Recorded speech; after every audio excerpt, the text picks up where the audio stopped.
Buenas tardes a todos y todas que están presentes hoy acá.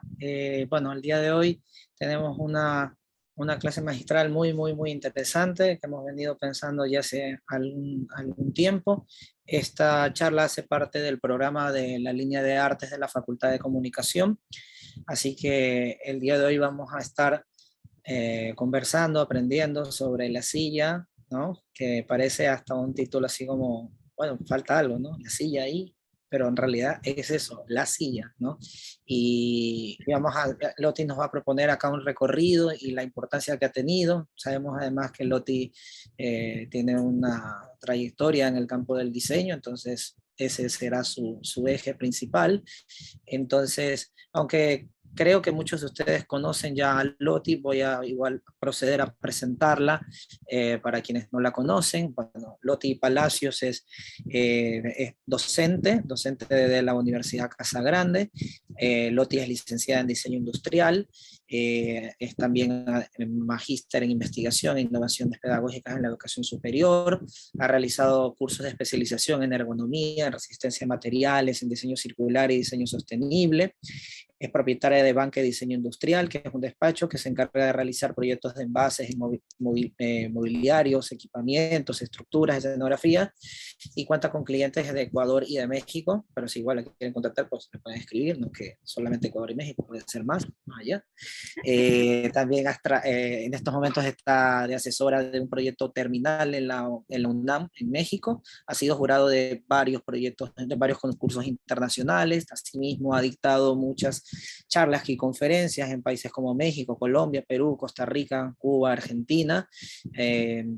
También tiene algunas publicaciones en algunos medios digitales y analógicos. Así que bueno, estamos en muy buenas manos con una persona que conoce muchísimo del tema. Como ustedes ya saben, es una clase magistral, entonces Loti hará su exposición y si tienen preguntas, pues las pueden escribir en la sección que les va a aparecer, que se llama preguntas y respuestas, o también las pueden escribir en el chat y luego de la intervención de Loti, pues daremos paso a las preguntas si es que tienen algún interrogante, alguna duda sobre lo que haya expuesto, y Loti pues procederá a responder, ¿sí? Entonces los dejamos aquí con Loti. Loti, muchas gracias y puedes empezar cuando Gracias, quieras. gracias Santi, gracias por la invitación. Bueno, vamos a empezar.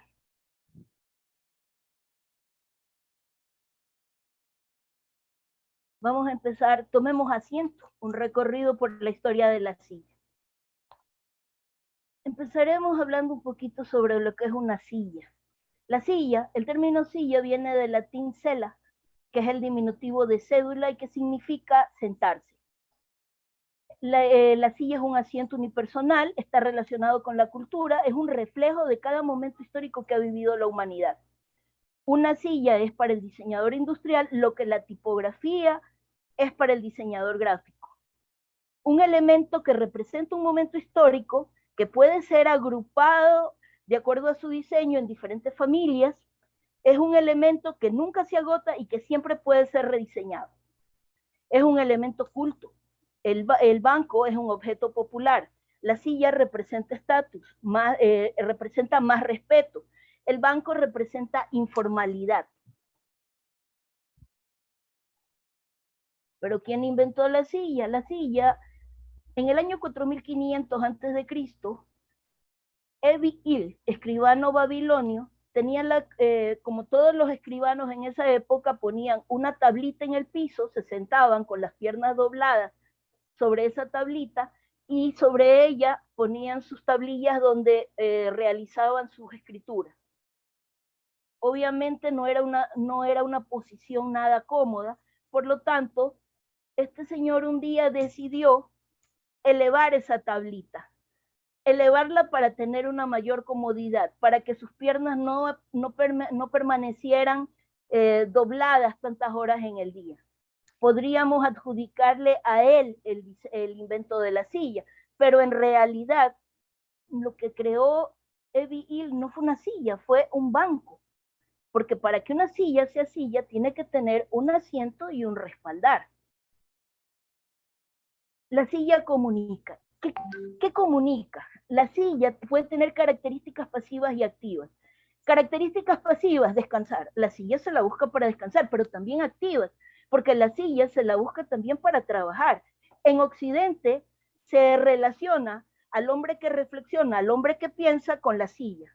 En Oriente no, el hombre que reflexiona y que piensa camina. Ya, en la silla siempre la función va a dominar sobre la forma. La forma, pero así todo, la forma comunica. La función domina sobre la forma. Cada uno de los elementos de la silla tiene una función específica. Las patas sostienen al asiento, el asiento sostiene a la persona que se siente en ella y el respaldo le da soporte a la parte posterior de la espalda. Nada está de más en una silla. La silla comunica. El respaldo es uno de los elementos importantes de la silla. Un respaldo más alto tiene cierto simbolismo, simboliza mayor poder. Por eso es que las sillas de los obispos o del papa tienen un respaldo muy alto, al igual que el del rey. Pero además, ese respaldo alto se relaciona con la divinidad, porque está apuntando hacia el cielo. Recordemos también que muchos reyes están relacionados como los representantes de Dios en la tierra, al igual que los obispos y papas. Hablemos del asiento, y para hablar del asiento, podemos decir que la altura del asiento también comunica. Este señor, todos lo conocen, el señor Hitler, ya, era un señor que no era de una estatura muy alta, era en realidad la antítesis de lo que él pregonaba sobre la raza aria. Pero sin embargo, ¿cómo podía dominar? Porque él era una persona muy inteligente y trabajaba al resto de la gente de una manera psicológica. Él tenía su asiento, el asiento en el que se sentaba en su oficina estaba 20 centímetros más alto que el de sus visitantes. Y lo pueden observar aquí. Miren hasta dónde le llega la mesa al señor Hitler. Ya, miren hasta dónde le llega. Ya solo con eso nos damos cuenta que su silla estaba bastante elevada. Entonces, eso lo hacía mirar de arriba hacia abajo. Por lo tanto, dominaba cualquier situación. Pero no solo eso, el asiento de él era giratorio, se movía. El asiento de su interlocutor era fijo. Mientras más se aleje el asiento del visitante del escritorio, más se intimida la persona y pierde poder. La silla del visitante, él la tenía 1,5 metros separado del escritorio. Mientras más se acerca, hay mayor intimidad. Entonces, él estaba, por medio de la silla, lo que hacía era influir influir y bajar un poco, menospreciar a su interlocutor, a su visitante. Si nosotros hablamos de los espaldares y descansabrazos, podemos hablar, creo que sería sencillo hablar de las sillas de oficina. Tanto el respaldo como el descansabrazos representan poder, son símbolos de poder. Las sillas de los jefes, por lo general, tienen respaldos más altos que la silla secretarial, que tiene un respaldo más bajo. Esta silla, aparte de ser un símbolo de poder, también se relaciona con las horas en que pasa sentada la persona, sin desplazarse. El descansabrazos no solo es un símbolo, no es solo un símbolo de estatus, sino que también sirve para estabilizar el cuerpo. Cuando estamos sentados, el centro de gravedad del cuerpo se encuentra 2,5 centímetros adelante del ombligo. O sea, el centro de gravedad está fuera del cuerpo. Entonces, por eso necesitamos cambiar de posición y apoyarnos. Es por eso la existencia del descansabrazos. Pero ¿y la silla secretarial? No, el problema es que la silla secretarial no tiene descansabrazos porque son personas que se están desplazando continuamente. Se sientan, hacen algo, se levantan, van acá, van allá. O sea, todo tiene un porqué. Y oye, ¿y la sobremesa? Este es un comedor escandinavo y este es un comedor latino. ¿Existe una diferencia entre el comedor escandinavo y el latino? Claro que sí. Los latinos tenemos la costumbre de hacer largas sobremesas. Terminamos de almorzar y podemos seguir con la sobremesa hasta la hora de la merienda, poco y más. Ya, el escandinavo no.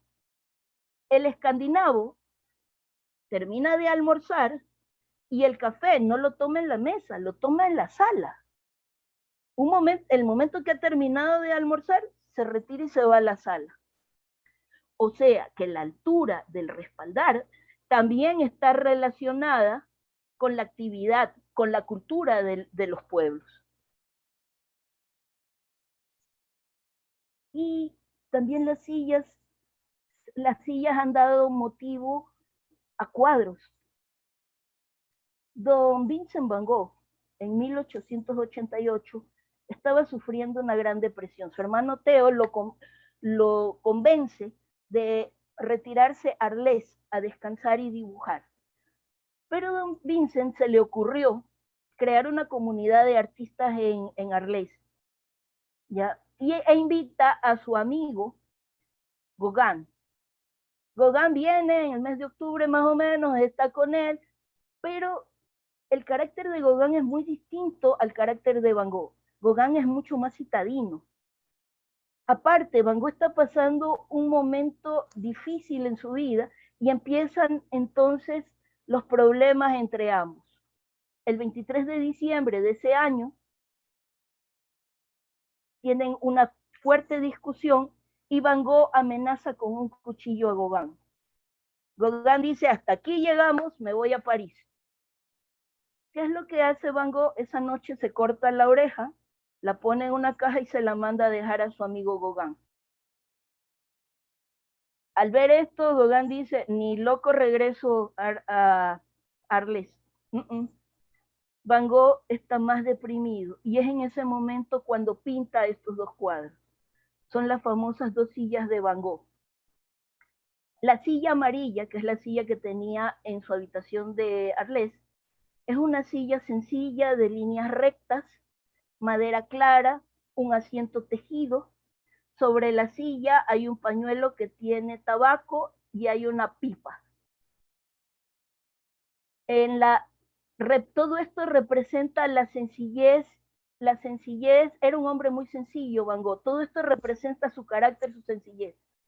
Mientras que por otro lado, pinta esta silla de acá, es una silla de caoba, es una silla más elaborada, con curvas, es una silla tapizada, que se ve mucho más elegante, una silla más de ciudad, que representa precisamente al personaje de Gauguin. A su vez, sobre la silla hay unos libros y aquí podemos ver un candelero con una vela. Dicen que el candelero representa la esperanza de que Gauguin regrese a Arles, lo cual nunca se da. Son símbolos también de poder ritual. La famosa silla manteña. La famosa silla manteña es una silla esculpida en un solo bloque de piedra de arenisca. No es una silla muy profunda, tiene más o menos 25 centímetros de profundidad. Es una silla donde se representan, donde están esculpidos elementos antropomórficos y zoomórficos, destacando muchas veces el jaguar, que es un símbolo de poder. En realidad, esta silla no era una silla para sentarse propiamente. La silla manteña es una silla ritual. Esta curvatura, esta U de aquí representa a la luna. Esta silla se utilizaba en ciertos rituales en los que se le pedía a los dioses la fecundidad de la tierra o se le pedía beneficios para el pueblo. Y llegamos a Egipto. En Egipto, normalmente las personas en general se sentaban en el piso, como pueden observar acá. La silla, se crea una silla en forma de U, ya el respaldo se puso posteriormente, una silla en forma de U que tiene tanto asiento como respaldo de cuero de borrego, ya, la cual es plegable y solo era utilizado por el soberano. Solo los reyes egipcios utilizaban este tipo de sillas. Y es más, como este pueblo se movía, había mucho desplazamiento, esta silla se colocaba, era cargada por los esclavos para trasladarlos de un lugar a otro. Si el soberano se iba a otra ciudad, las sillas se podían plegar, se podían llevar y todo. ¿Por qué? Porque donde estaba el soberano tenía que estar la silla. Esta silla era considerada como un trono para ellos. Y aquí el ingenio de los artesanos egipcios que crearon la primera silla plegable. Esta silla se podía plegar, no tanto como las de hoy en día, pero se podía plegar. En Grecia marca el canon, los cánones del arte occidental en realidad. Y no solo dentro de la arquitectura, sino también en el mobiliario. Una silla muy importante fueron los clismos. Los clismos son sillas totalmente curviadas, los respaldos curviados, el respaldo curviado, las patas curviadas, un asiento totalmente plano, y si pueden observar aquí, pueden ver la inclinación que tiene el asiento. Normalmente la silla que nosotros a veces dibujamos en forma de un 4 invertido, eso en la vida real no existe porque uno siente que se resbala. La silla debe tener cierta inclinación para darle comodidad, para que las tuberosidades isquiales estén, para que el cuerpo de la persona se ubique sobre las tuberosidades isquiales y no se canse tanto. Ya, esta silla, aunque ustedes no lo crean, hasta nuestros días se sigue comercializando, con variantes obviamente. La original era tejida, ahora son tapizadas, las podemos encontrar en salas y en comedores actualmente. En la Roma antigua surgen los curules. Los curules son muy parecidos a las sillas egipcias. En un principio si ustedes se fijan, en realidad el curul no es una silla, sino que es una banqueta, un banco. En esta parte de aquí la persona tenía un cuero donde la persona se podía sentar. Con el paso del tiempo, ellos dicen, no, eso queda incómodo porque quedas así metido, y lo que hacen es cubrir en la parte superior y convertirlo en una especie de banqueta. Esto solo estaba destinado a personajes políticos de alto rango, los senadores, por ejemplo, el emperador, los senadores. En la Edad Media es un periodo histórico que va desde el siglo V al siglo XV de nuestra era. En la Edad Media, en realidad, en Occidente no podemos hablar de sillas, en realidad. ¿Por qué? Porque lo que habían era bancos. Ya, y si yo quería que la persona tuviera un respaldar, estos bancos se ubicaban contra la pared.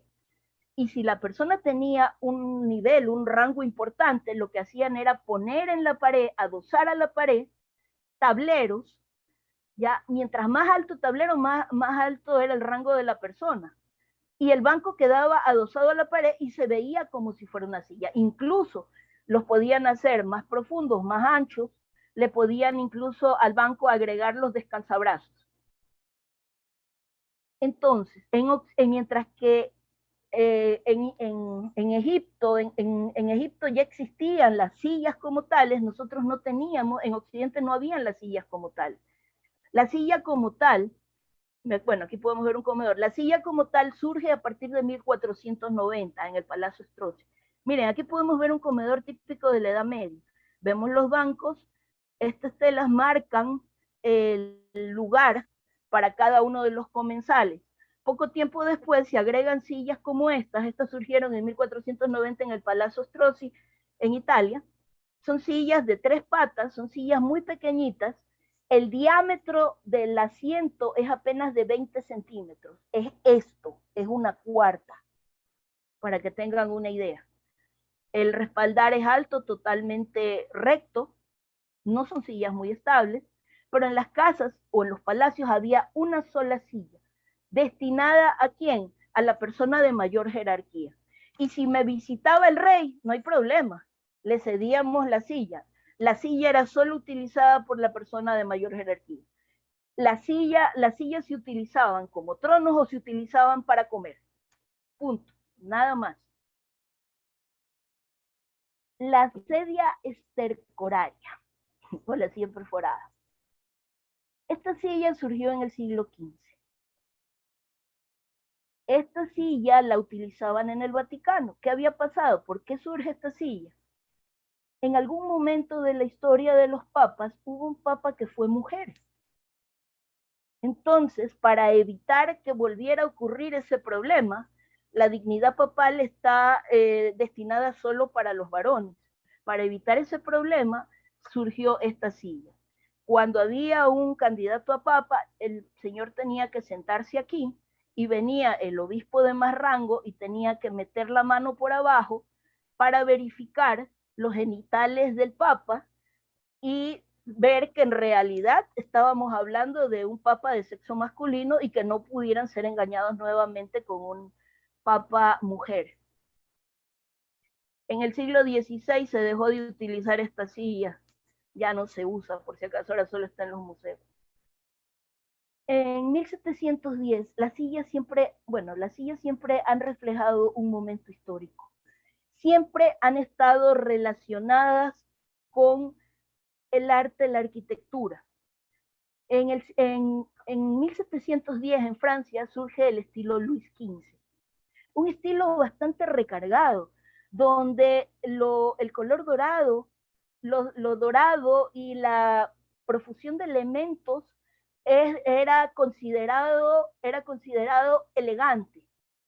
Digamos que esto era un antecedente de lo que se convertiría después en el famoso estilo rococó.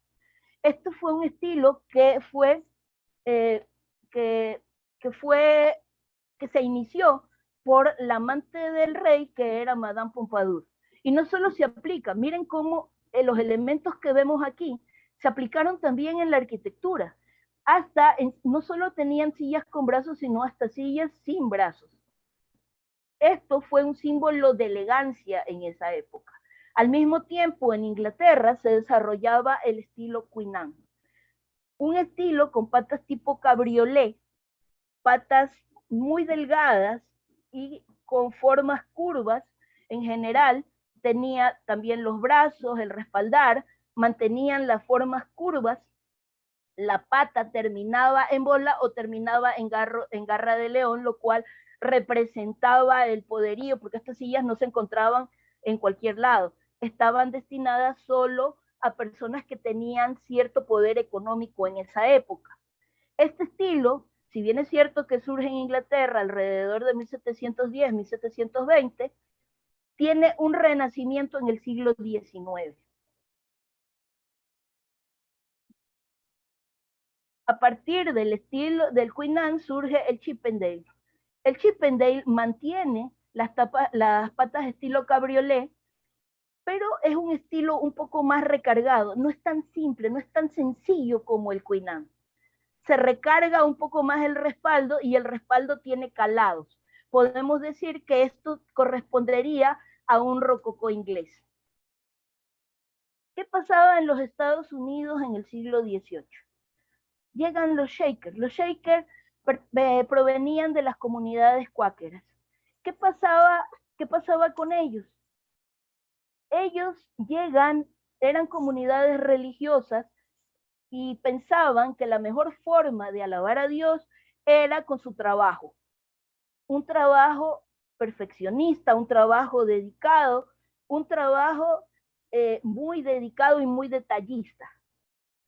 Ellos, a diferencia de los Amish, el Amish no cree en la tecnología, rechaza todo lo tecnológico, rechaza todo lo moderno. Ellos sí aceptaban y aceptan la tecnología. Ellos crean la primera silla, esta que está acá, que es una silla, esta sí es un 4 perfecto al revés, que debería si yo me siento bruscamente, esta silla debería voltearse, pero calcularon tan bien los elementos de esta silla que es una silla estable, que es una silla cómoda, es una silla estable y no se voltea. La silla no tiene ninguna inclinación, ni en asiento ni en respaldo. Normalmente cuando se diseñan sillas, la pata posterior tiene que estar más salida del punto más alto del respaldo para que la silla sea estable. Ahora, pero los Shakers pensaban que el trabajo alababa a Dios, pero la vagancia, la pereza, era un gran pecado, iba contra Dios. Entonces lo que hacían era colocar unas tiras de madera en las paredes con unos pines y la silla solo se utilizaba para comer. El resto del tiempo la silla estaba colgada ahí para que no les diera tentación sentarse el resto del día. Ellos también crearon las mecedoras. Ya, esto aparentemente es un elemento bien simple. La silla le pones la curva. No, no es tan sencillo. Cuando no está bien calculada esta curva, la mecedora se puede ir hacia atrás o se puede romper esta pieza de aquí, la pieza del respaldar. Ya, ellos lo hicieron bastante bien y lo calcularon de tal manera que hasta nuestros días se conservan mecedoras shaker. Es más, nosotros podemos encontrar en ciertos sitios que cualquiera de estos muebles shaker se siguen vendiendo ahora. Las sillas Tonet. La silla Tonet fue diseñada alrededor de mediados del siglo XIX. Esta silla viene a generar un cambio en lo que a silla se refería. Está formada por 6 piezas, que puede ser armable y desarmable. Es madera que ha sido curviada, madera de abedul que ha sido curviada con calor. No es una silla voluminosa, pero sin embargo es una silla cómoda. Cuando Le Corbusier la vio, el famoso arquitecto, dijo: nunca ha sido creado algo más elegante y mejor concebido, más preciso en su ejecución y más excelentemente funcional. Cita de Le Corbusier. Esta silla, 36 sillas de estas desarmadas, incluidos los tornillos, caben en 1 metro cuadrado. Entonces imagínense lo fácil que era transportarlas. Aquí podemos observar cómo se popularizó el uso de esta silla.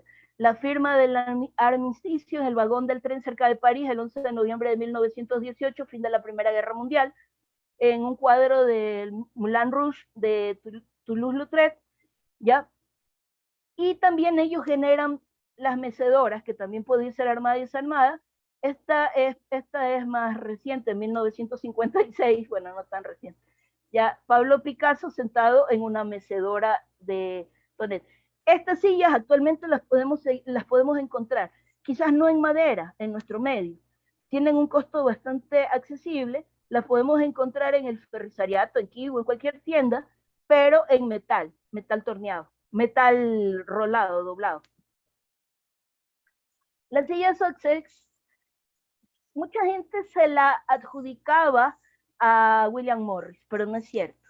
Fue producida por William Morris, pero fue diseñada por Philip Webb. Es una silla bastante práctica, es una silla que fue muy representativa del art and craft. Ya es una silla tan versátil que pudo variar en su diseño hasta convertirse en sofás, en esquineros, sillas con brazos, sillas sin brazos. Era de muy fácil producción artesanal. Esta es más que silla, esta es una butaca. Esta sí fue diseñada por William Morris. ¿Por qué es importante esta silla? Primero porque tanto asiento como respaldo son tapizados y porque el respaldo es móvil, se puede adaptar a 3 alturas diferentes. Y llegamos a uno de mis favoritos, Antoni Gaudí. Cuando hablamos de Gaudí siempre pensamos en arquitectura, pero Gaudí no solo fue arquitecto, Gaudí también diseñó muebles. Solo vamos a hablar de 2 sillas importantes de Gaudí, la silla Calvet y la Bayeux. La silla Calvet fue diseñada para la sala de juntas de la Casa Calvet. Si nosotros observamos, miremos que es una silla totalmente orgánica. Todas sus formas son orgánicas, todas sus formas son redondeadas, muy relacionadas con la arquitectura de la Casa Calvet. Algo importante es que el respaldar se agarra solo en un punto. Solo en este punto está agarrado el respaldar. Ahora, los brazos sí se agarran al respaldar también. ¿ya? Muy relacionada, muy cómoda la silla a pesar de todo. La silla Bayó fue creada para la casa Bayó. Esta silla se la podría considerar como la primera silla ergonómica de la historia. Se adapta perfectamente bien a la anatomía del ser humano y sus formas se relacionan también con la arquitectura de la casa Bayó. Si se observa, aquí sí vemos inclinaciones tanto en asiento como en respaldo. Se la ve ligera, pero es una silla muy resistente. Esta silla de aquí es la silla de Peter Behrens. Ya fue diseñada por Peter Behrens, es la silla Behrens. Esta silla se la puede considerar como el inicio del Art Nouveau lineal.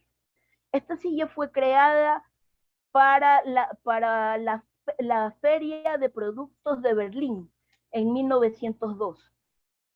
Ya, es una silla bastante clásica, bastante lineal, ya, pero sin embargo no se la ve como las sillas anteriores, que eran sillas muy antiguas, se la ve más moderna. Incluso actualmente la están comercializando también la casa Knoll. La modernidad le da una significación especial a la silla. La aleja del contexto que la relacionaba con la mesa donde se servían los alimentos y la coloca en diferentes lugares de la casa. Hay nuevos materiales que permiten un juego de formas que también influyen en la postura de la persona. El diseño define gustos, necesidades, incluso identidades. Aquí podemos ver la silla Macintosh diseñada en 1902 por Macintosh, obviamente, para la Casa de la Colina. Esta de acá es un clásico, la silla azul y roja de Ridley. Esta silla es una síntesis lineal. Digamos que está formada por elementos geométricos. Originalmente se creó en tonalidad madera. Posteriormente se pintó y se la convirtió en negro y blanco. Toda la estructura era negra, asiento y respaldar era blanco.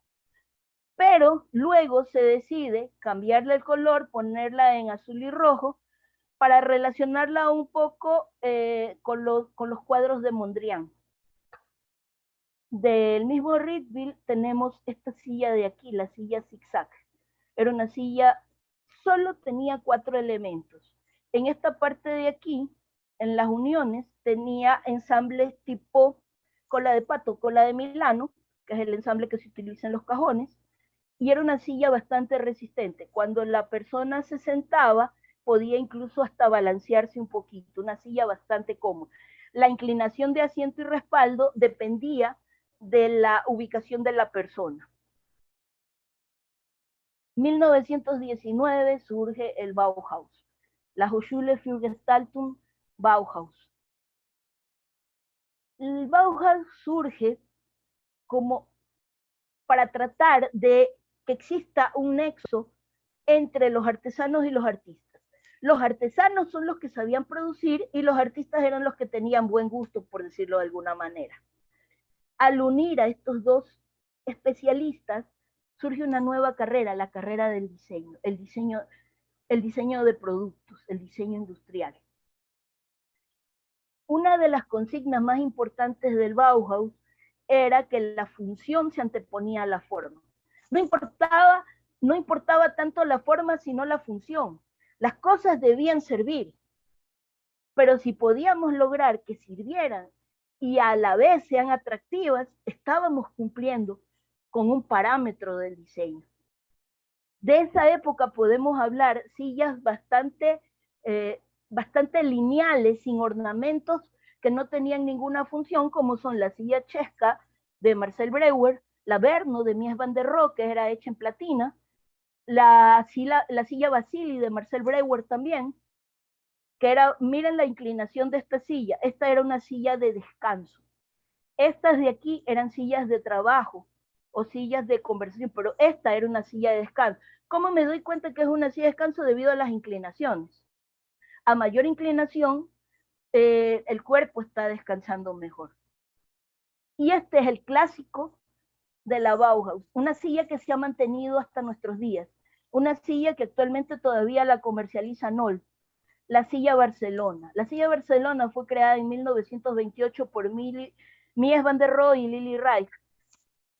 ¿Para qué? Para el pabellón alemán de la Feria Mundial de Barcelona de 1929. Esto fue un clásico. Esto de aquí lo podemos encontrar en 1000 tiendas de muebles, la han replicado hasta el cansancio en el mundo. Con los años, no solo se quedaron Mies van der Rohe y Lili Reich, no solo se quedaron con la silla, sino que crearon una banqueta. Por la posición que tiene la silla, que es una silla también, como les decía, una silla de descanso, los pies de las personas se ubicaban sobre la banqueta para darles mayor comodidad. En esa misma época, en Finlandia, había un arquitecto y diseñador de muebles, Alvar Aalto. Alvar Aalto había empezado a experimentar con madera, con placas de madera. Por medio de calor, estas placas de abedul había conseguido que estas placas de abedul tuvieran una forma orgánica, que se pudieran doblar de una manera orgánica. Y crea este tipo de silla. Esta es la Paimio 41, que más que una silla se puede considerar una escultura. Es una silla sumamente cómoda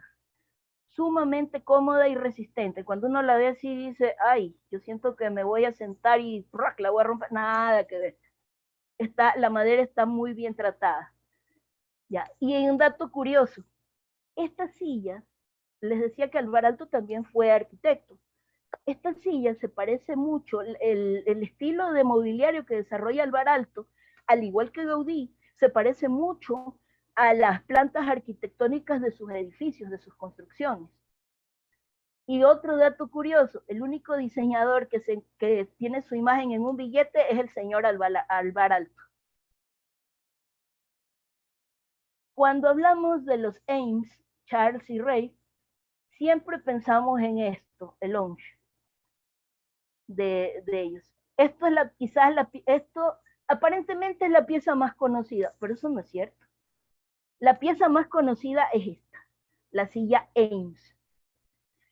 Esta silla surgió alrededor de 1950 y esta silla también tiene una característica importante. Hasta ese entonces se había trabajado sillas en metal y madera, pero nadie había experimentado con la fibra de vidrio. Esta silla tiene una estructura metálica y sobre la estructura metálica tiene un asiento, una carcasa de fibra de vidrio, lo cual abarataba costos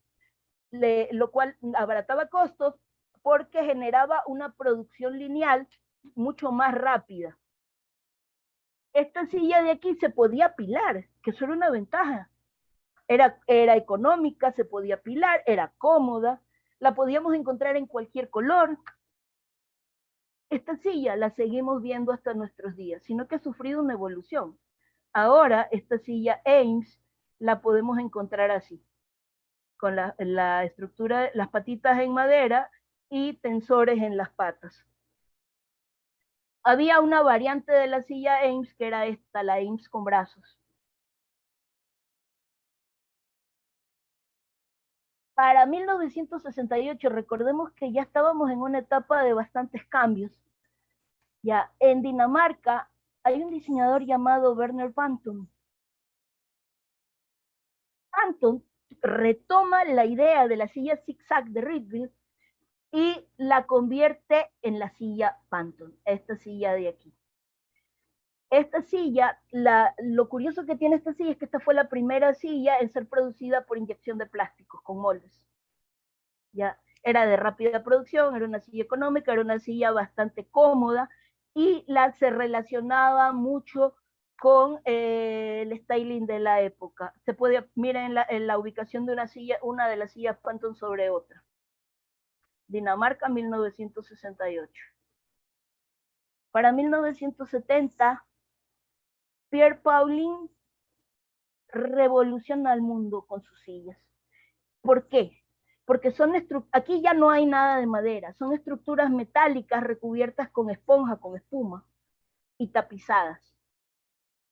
pero son ya las formas, no es la forma tradicional de la silla, sino que son sillas más futuristas, si lo quieren ver así. Tanto así que sillas de Pierre Paulin se pueden ver en la película de Kubrick, 2001, Odisea del Espacio. Ya aquí tenemos la Orange Slice, la Mushroom y la Groovy Chair. Y también la cromática que se utiliza es una cromática diferente. En 1983 surge la Consumer Res de Frank Schreiner. Bueno, esto de aquí podemos considerarla dentro del grupo del Ready Made. ¿Qué es? Es una silla que viene a ser una respuesta contra el consumismo de la época. Lo que se hace es tomar el carrito del supermercado y convertirlo en una silla. No es una silla cómoda, sino que es un símbolo contra el consumismo de ese momento. La silla Tombac, esta hace su aparición en la Semana del Diseño de Milán en 1999, pero no surge como una silla propiamente, sino como una escultura, ubicada en las calles de Milán, donde estaban apiladas 70 sillas de diferentes colores. La carcasa, la estructura de asiento y respaldo es totalmente metálico y podemos encontrar que el soporte es tubular metálico también. Estas estrías que se encuentran a lo largo de la silla, estas ranuras, primero evitaban que al apilar 70 sillas se me fueran a caer, primero, y segundo, cuando ya se empezó a utilizar la silla como un elemento de uso diario dentro de las viviendas y todo, esto también ayudaba a dar, por un lado, a darle comodidad a las personas y por otro lado, también ayudaba a que las temperaturas, tanto frío como calor, se diluyeran un poco y no impactaran a la persona que se iba a sentar ahí. Pero toda silla, como vemos, es reflejo de una época, ¿verdad? ¿Qué pasó durante la pandemia? También se creó una silla durante la pandemia. En Francia, en el 2020, una estudiante mexicana una mexicana que era estudiante en la Universidad de Toulouse, creó la silla U, la silla pandemia, que es una silla que todos tuvimos teletrabajo, todos tuvimos telestudio, todos estuvimos dentro de las viviendas. Esta silla se creó para compactarse, se puede desarmar y compactar para que ocupe una menor cantidad de espacio en las viviendas. Esta silla ganó un premio el año pasado, en agosto del año pasado, y la estudiante mexicana que ganó el premio se hizo acreedora a una beca de estudios en una universidad de Milán. Veamos algo más de sillas modernas, de sillas actuales. Esta es la silla esta es la silla Nido de Nina Brun. Esta de aquí es de un diseñador búlgaro, Velichko, ya que está combinando madera rolada con metal. Esta también esta de aquí es de Jean-Pierre Marx, esta es una silla francesa. Por otro lado, también podemos encontrar que la gente ha experimentado, los diseñadores han experimentado con nuevos materiales, como las sillas de cartón corrugado, que no es algo nuevo, esto ya data de los años 80. Este es un material ecológico altamente resistente, podemos ver que puede tener diferentes formas, todo depende de cómo se trabaja. El cartón corrugado tiene dos caras y una flauta. Cómo se trabaja la posición de la flauta es la que me va a permitir generar diferentes formas. Pero, a ver, empezamos hablando que la silla es para el diseñador, lo que la tipografía, para el diseñador industrial, lo que la tipografía es para el diseñador gráfico. Pero por eso mismo la silla es un gran reto. ¿Por qué? La silla es un gran reto porque se lo considera un objeto donde el cuerpo va a estar estático cuando no es cierto. El cuerpo de la persona va a estar en movimiento. La persona va a poder cambiar de posiciones. ¿Ya? lo que les decía hace un momento, el centro de gravedad no se encuentra en la persona, sino 2,5 centímetros adelante del ombligo. Por lo tanto, esta persona, para que tiene que tratar de distribuir su peso, y para eso cruza las piernas, se apoya de un lado, se apoya del otro, se vale de las inclinaciones, ¿ya?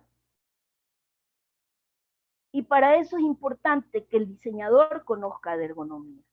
El largo del asiento, el ancho del asiento o la altura del asiento son factores importantísimos que debe considerar un diseñador.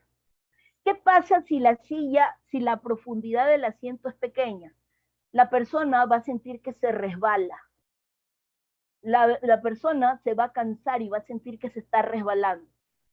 ¿Qué pasa si la silla es muy angosta? La persona se va a sentir encapsulada, y más si tiene brazos. ¿Y qué pasa? ¿Y qué pasa si la silla es alta? ¿Y qué pasa si la silla es baja? Yo siempre veo a la gente poner a las sillas al máximo de su altura, sobre todo en las oficinas. A la gente le encanta estar con las sillas altas, pero ahí hay un problema muy serio. Cuando la silla es alta, hay presión en esta zona de aquí. Por aquí pasan las arterias y venas que irrigan a las piernas. Entonces, al haber presión, esto se llama zona poplitea. Al haber una presión en la zona poplitea, lo que va a haber es adormecimiento de las piernas y a la larga va a generar varices. ¿Ya? ¿Qué pasa si la silla es baja? Nada. Si la silla es baja, te paras con más facilidad. Si la silla es baja, no hay presión en ningún lado. Preferible una silla baja y no una silla alta. Ahora, es importante considerar que la silla es más importante que la mesa. Yo veo que la gente compra las mesas o los escritorios y luego van y compran cualquier silla. Ponle cualquier silla, ponle un banco.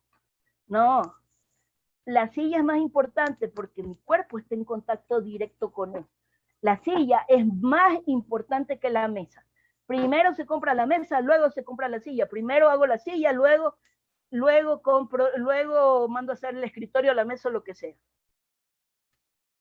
Pero también en la silla se deben considerar las inclinaciones. A mayor inclinación decíamos que las sillas de mayor inclinación son sillas de descanso. ¿Qué pasa cuando voy al cine? Todos lo hemos hecho. Vamos al cine y no nos sentamos así, sino que nos desplazamos. Cambiamos la inclinación de nuestro cuerpo, y al cambiar la inclinación de nuestro cuerpo, ahí viene que se suben los pies en la silla de adelante. Lo que no tenemos lo estamos compensando. Como queremos ver la película totalmente más recostados, lo estamos compensando. ¿Qué pasa con los niños? Cuando un niño se sienta en un sofá o en una silla, el niño sube los pies, porque las rodillas deben estar más arriba de la pelvis para que haya un descanso total. Eso es parte de nuestro instinto. El asiento debería tener una inclinación mínima de 3 grados con respecto a una horizontal. Y el respaldo con relación al asiento debería tener mínimo 90,5 grados. Porque si no, voy a sentir que me estoy cayendo también. Y si no, voy a sentir dolores en la espalda. Bueno, llegamos a la conclusión. Para concluir, quería leer esta cita de Ricardo Blanco, diseñador argentino. La silla recorrió la historia con la misma frecuencia que el hombre hizo sus avances. Siempre estuvo en relación con la cultura, representó las épocas a través de los estilos. Tal vez por eso sean los objetos que mejor referencian cada momento histórico y cada estadio cultural. Bueno, por mi lado, ahí terminamos. No sé si tienen preguntas. Bueno, muchísimas gracias, Loti. Vamos a ver entonces los que tengan alguna pregunta, pues pueden escribirla. Pueden escribirla en el chat o en la sección de preguntas y respuestas.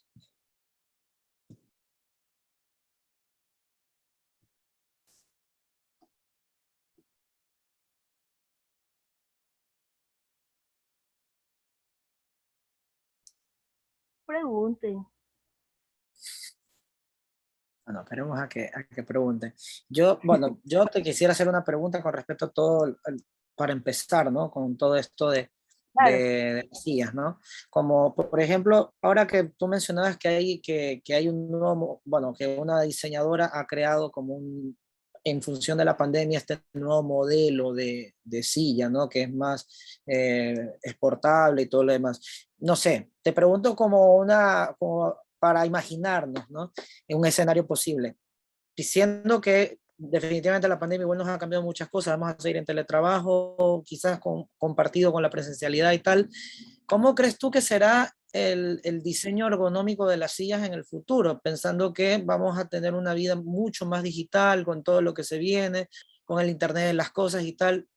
¿Cómo crees tú que debería ser ese modelo de silla adaptado a personas que van a pasar quizás más tiempo sentadas o que van a quizás, no lo sé, a lo mejor no van a estar quizás o mucho tiempo sentadas o quizás mucho tiempo de pie, no lo sé, habría que imaginarlo, pero ¿cómo ves tú el tema del diseño ergonómico en futuro en función de lo que diseñó esta diseñadora mexicana como solución para los problemas de pandemia? Había olvidado el nombre de la diseñadora, pero antes de seguir, antes de contestar, te lo digo, es Edith Segura Bravo, de la Universidad de Toulouse, estudiaba diseño interior ahí. Bueno, a ver, yo pienso que hay cosas que no se pueden sacrificar. Y no se puede sacrificar la comodidad de la persona. La ergonomía es algo que no puedo sacrificar. Siento que siempre se deberán mantener ciertas dimensiones, ciertas inclinaciones, ciertas condicionantes.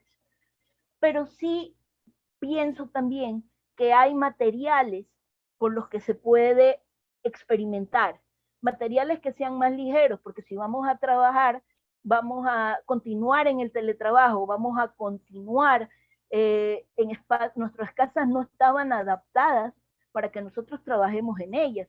Entonces hemos habilitado ciertas áreas de nuestras casas.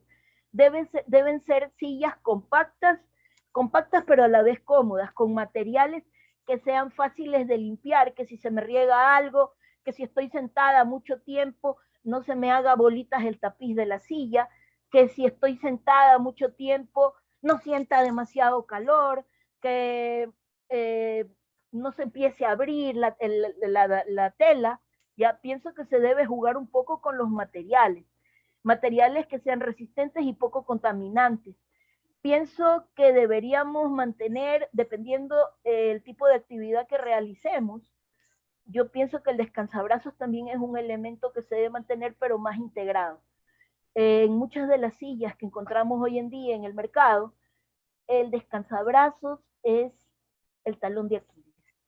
Es la parte, el descansabrazos o las ruedas son las partes frágiles de la silla, es lo que primero se daña. O se dañan las ruedas o no ruedan bien, ¿ya? O se sale el descansabrazos, ¿ya? Pienso que deberíamos pensar en función de eso. Ahora, la altura de la silla, esta es una silla cervical, la altura de la silla no es necesario que sea como esto, algo tan alto, porque nunca voy a usar la parte cervical. La parte cervical nomás es estatus, pero sí necesitamos un respaldo dorsal. Un respaldo a media espalda, eso sí va a ser imprescindible. No sé si he contestado tu pregunta, Santi.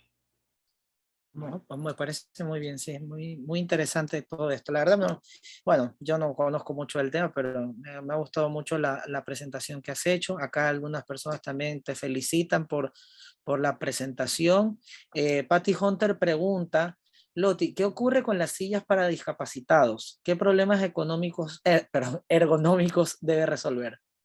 Uy, a ver, en las sillas para discapacitados hay una serie de factores. Lo primero que no se está considerando está relacionado con la arquitectura.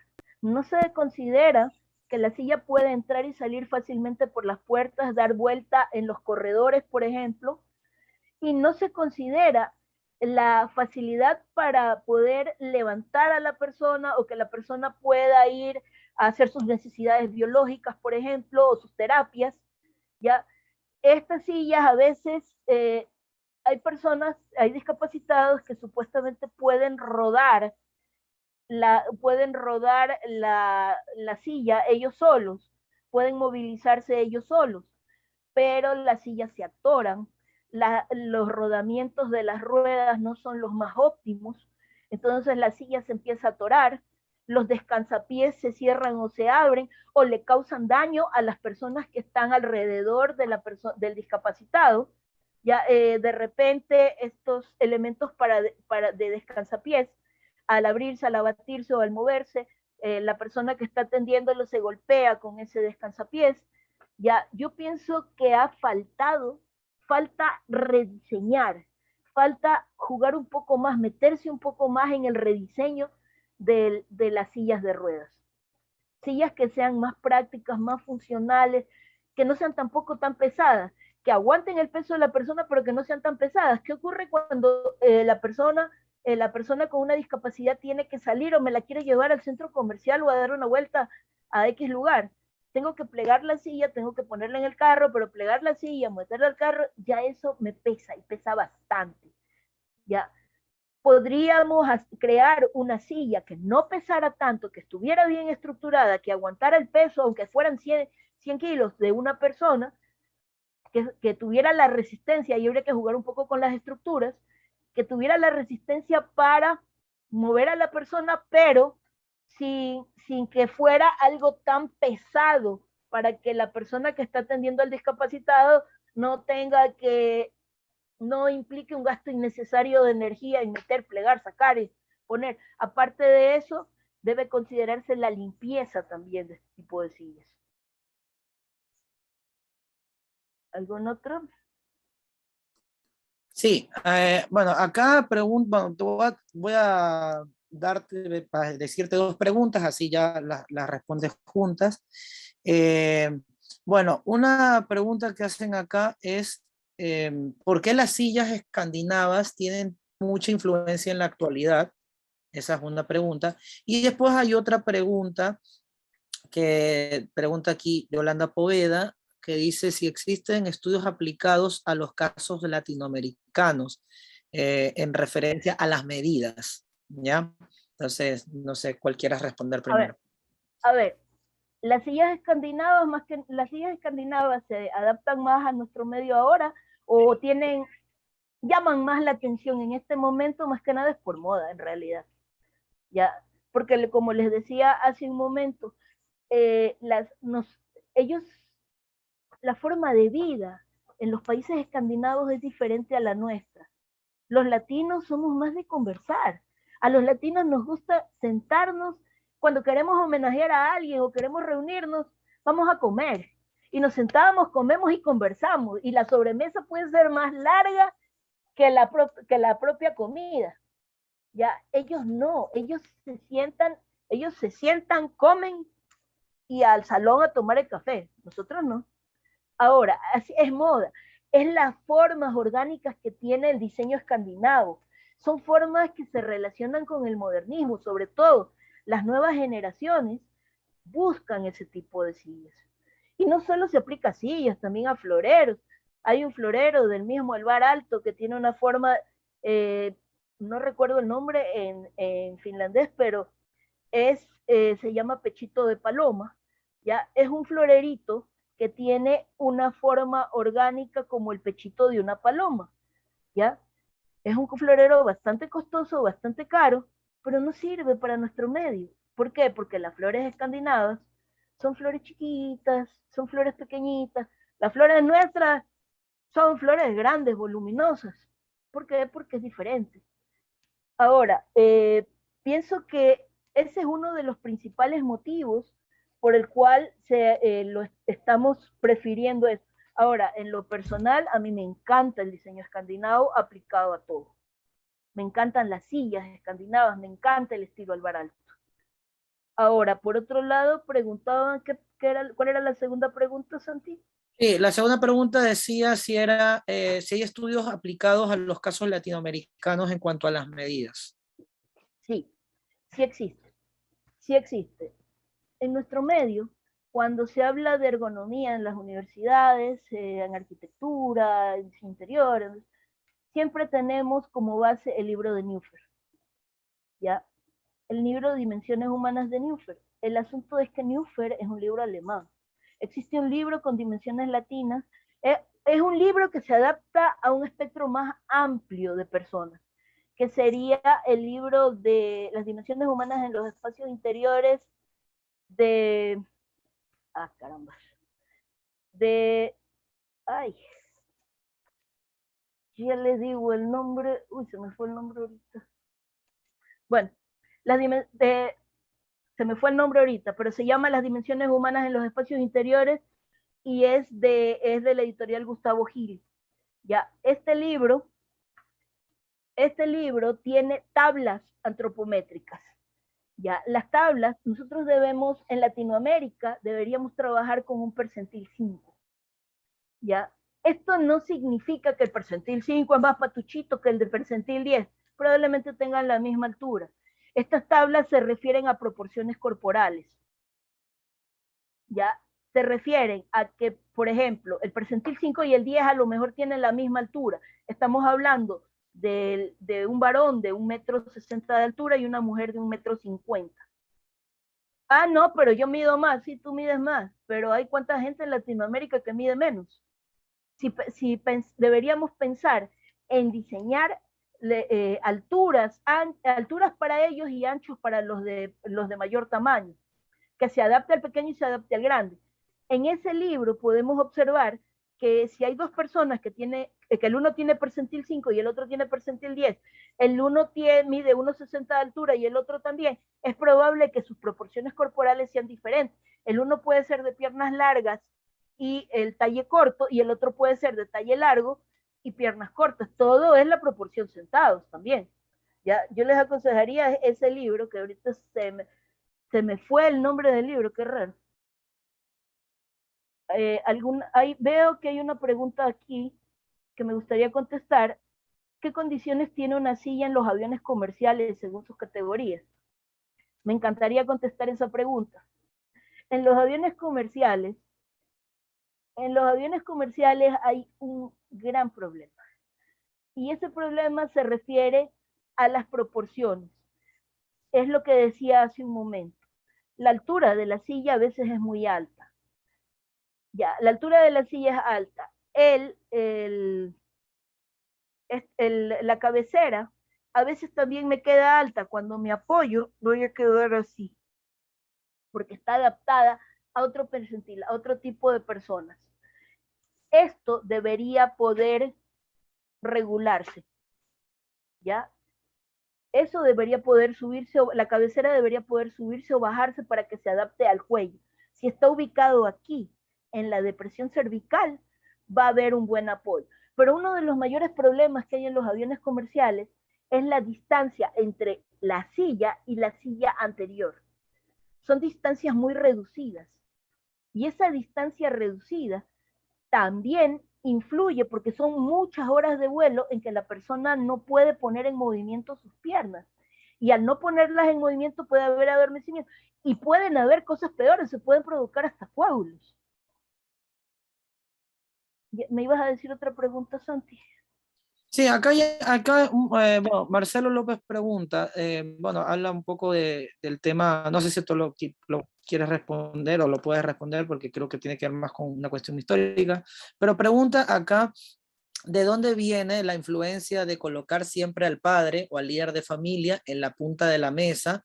Si esto viene de alguna época específica, y bueno, eso básicamente es la pregunta. Sí, viene de la Edad Media. Cuando nosotros hablábamos de las sillas, hablábamos de los comedores de la Edad Media. En la Edad Media, originalmente eran bancos, ¿ya? Las mesas no eran mesas, eran tableros ubicados sobre caballetes. Y en la cabecera, que era el sitio más preponderante de la mesa, y lo que iba hacia la pared, era donde se ubicaba el padre, y el padre sí tenía un respaldar que estaba adosado ya a la pared. Desde ahí viene el asunto de la ubicación del padre. Y no solo el padre, sino es como un símbolo poner en la cabecera de la mesa del comedor o de la mesa de sesiones a la persona de mayor autoridad. Bueno, pues Una ahí cosita, sí. completando lo de los aviones, ya hay una cosita más con respecto a los aviones. Por ejemplo, en primera clase el ancho del asiento es mayor y la distancia entre una fila y otra de asientos también es mayor, lo que permite mayor movilidad también. Nada más, solo quería completar eso. Sí, bueno, la verdad es que Ah, sí. deberías hablar de eso. No, ay, Loti, te iba a preguntar algo, pero bueno, no sé si es una pregunta, más bien es un comentario, ¿no? Viste que igual de todas formas siempre se busca abaratar costos y sacarle el mayor rédito posible a las cosas, ¿no? Y me acuerdo alguna vez haber visto antes de pandemia que había un nuevo modelo de que ya no iba a ser ni primera clase, ni business, ni clase económica, sino que iba a haber una más económica en la cual las personas ni siquiera iban a estar sentadas, sino semi-sentadas, ¿no? Que esto es algo que yo había visto en algunos trenes en Europa, pero realmente no es ni siquiera, no es, ni es semi-sentado, o sea, en realidad no está ni sentado, tampoco está parado, está como un poco recostado. No sé cómo quedó a finalizar ese proyecto, si se va a aplicar, porque la verdad es que a mí me parece terrible estar 12 horas o incluso una hora estar en esa posición. No es, no es óptimo eso. O sea, no es óptimo. Eso de ahí te sirve para algo momentáneo, 20, 30 minutos, que es lo que se aplica en las paradas de los buses. Tú te apoyas, Sí. estás semisentado, estás apoyado, hay menos cansancio, pero no es óptimo utilizar eso de allí. Y No. alguien, gracias, Catherine Cabanilla, que me indica si es Julius Panero y Selnick, los autores de Las dimensiones humanas en los espacios interiores. Sí, exactamente. Gracias, Catherine Cabanilla y Patty Hunter me indican el nombre del libro. Los autores, muchas gracias. Bueno, Sí, o pues, sea, bueno, aquí Héctor preguntaba también si sabía, si podías dar alguna información sobre los bancos musicales. No sé si conoces algo de eso. a ver, el banco musical sería el banco donde que se sienta la persona para tocar el piano. Ya, el banco mantiene, la altura del banco debería estar relacionada con la altura Cajones de de la. percusión, dice cajones de percusión. Ah, no sé, ahí sí que no sé. Eso sí que no sé, no podría contestarte porque de eso no sé. Claro. Bueno, pues entonces, bueno, Loti, te agradecemos un montón la clase magistral. Esto es una iniciativa de la línea de artes de la Facultad de Comunicación. Luego les estaremos informando de la siguiente clase magistral que vamos a tener. Así que quédense atentos pues a nuestras redes y nada, pues muchas gracias y sigan sumándose y nada, te volvemos a agradecer nuevamente Loti por haber estado hoy acá, así que bueno, muchas Me gracias, buena encantaría tarde. seguir hablando de sillas toda la tarde, Claro, pero bueno, pero bueno, ya tenemos otras no me queda cosas. otra. Sí, ya veo. Pero bueno, ya Muchas gracias. vamos a organizar otra charla magistral con Loti, que Loti además no tiene ningún problema en tener muchas charlas, pero bueno, vamos a organizar otra en los próximos meses, así que estén atentos para los próximos eventos que vamos a tener de clase magistral. Yo les agradezco a todos por haber venido y muchas gracias por darme la oportunidad de conversar sobre un tema que me apasiona, que son las sillas. El mayor reto de un diseñador es una silla. Qué Y bueno, Loti, los muchísimas gracias. espero en la próxima, que será en un mes más o menos, con Héctor Bujanda también, ¿verdad? Claro, Héctor, que es un profesor nuestro de literatura, va a tener un tema relacionado con ese. Siempre tratamos de variar los temas que vamos realizando y más adelante vamos a tener una relacionada con las artes visuales. Entonces estén atentos a las redes para eso. También agradecemos a Verónica, que es nuestra ayudante técnica para que esto sea posible. Así que bueno, muchas gracias y que tengan buena tarde.